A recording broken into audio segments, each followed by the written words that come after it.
Mana kat yo'limiz 70 kilovatlik kat yo'limizda ishlatib berganmiz.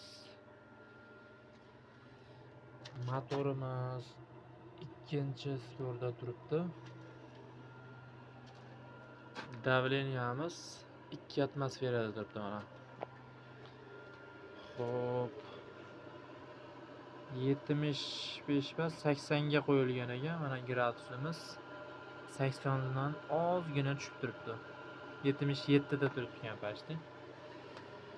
Mana ventilyatorimiz ishlab turibdi. Pastlatilgan holatda ishlab turibdi u. Sekin qo'ysak, mana kuchayaveradi. Sekin pastlatib qo'ysak ham bo'laveradi. Mana shu holatda tursa, normalniy turibdi hozir.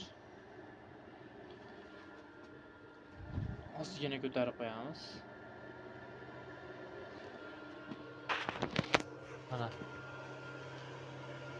gradusimiz 77 da turgan bo'lsa, mana dimoxodimiz. Qo'lni kuydirga yo'q o'zi. Azbezimiz.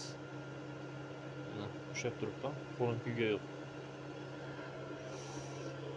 5 metr teplomenliga ega. 5 metr shunday yurib chiqib ketadi. Shuni hisobiga ochib ko'rsataman. Yonishlari.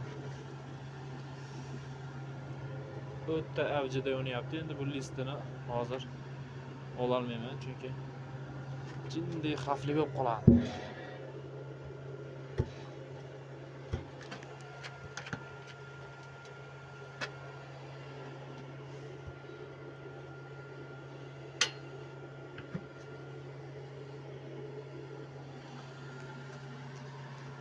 Mana juda chiroyli holatda ishlab turibdi.